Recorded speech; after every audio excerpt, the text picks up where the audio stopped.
नमस्कार प्यारे बच्चों, सिंपल हिंदी शिक्षा में आपका स्वागत है। तो बच्चों, पिछली वीडियो में हमने कहा था कि वर्ण क्या होते हैं। वर्ण जो था हमारा भाषा की सबसे छोटी इकाई, जिसके हम और टुकड़े नहीं कर सकते, वो क्या कहलाते हैं? वर्ण। और वर्ण जो है दो प्रकार के होते हैं, स्वर और व्यंजन। और आज हम स्वरों के बारे में पढ़ेंगे कि स्वर क्या होते हैं। तो वे वर्ण जिनके उच्चारण में किसी अन्य वर्ण की आवश्यकता नहीं होती, वो स्वर कहलाते हैं। मतलब उनके साथ किसी और अक्षर को या वर्ण को जोड़ने की आवश्यकता नहीं होती। स्वर जो है वो स्वतंत्र होते हैं। तो इनका उच्चारण करते समय हवा जो है हमारे मुख से बिना किसी रुकावट के बाहर निकलती है। तो स्वर जो है वो 11 होते हैं। कितने होते हैं स्वर बच्चों? 11 होते हैं। कौन कौन से हैं? अ, आ, ई, उ, री, ए, ऐ, ओ, औ।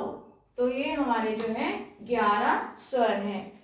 और आगे हम पढ़ेंगे कि स्वर के भेद कितने होते हैं। तो स्वर के बच्चों 3 भेद हैं, ह्रस्व स्वर, दीर्घ स्वर और प्लुत स्वर। तो ह्रस्व स्वर क्या होते हैं? जिन स्वरों के उच्चारण में केवल एक मात्रा का समय लगता है। इनको बोलने में कितना समय लगता है? केवल एक मात्रा का समय लगता है। वे ह्रस्व स्वर कहलाते हैं। जैसे ये कितने प्रकार के हैं? 4 होते हैं ह्रस्व स्वर।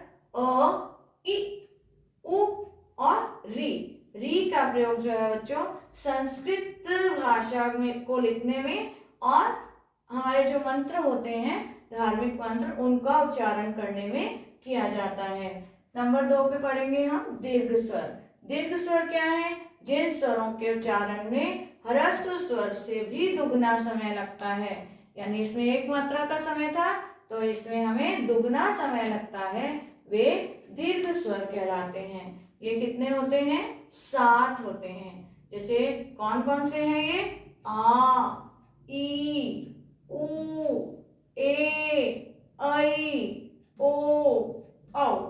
तो इनको आपको पढ़ने में, सुनने में लग रहा होगा कि इनको हमने जल्दी बोला था, इनमें एक मात्रा का समय था, और ये टाइम ले रहे हैं, दुगना समय लग रहा है ना, क्योंकि ये बड़ा, बड़ी, बड़ू, बड़ी, बड़ा ऊ है, तो इनको बोलने में दुगना समय लगता है। जैसे उदाहरण के लिए हमने बोला कल, है ना, कल, और एक बोला हमने काल।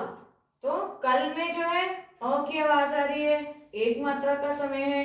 काल बड़ा आ गया, इसलिए दुगना समय लग रहा है ना। और ऐसे दिन, है ना, दिन जल्दी बोला जा रहा है, छोटी की मात्रा है। दीन, दीन में क्या है? बड़ी की मात्रा है, तो बड़ी की मात्रा में कितना समय लगता है? दुगना समय, है ना। ऐसे ही कूल, एक होता है कुल, कुल छोटा ऊ, कूल बड़ा ऊ लग गया, तो दुगना समय लगता है। अब है हमारा लास्ट तीसरा नंबर प्लुत स्वर।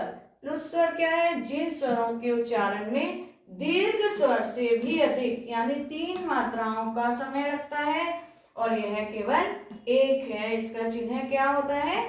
3। जैसे हम 3 बनाते हैं, ऐसा होता है। और इसका उच्चारण हम कहाँ करते हैं?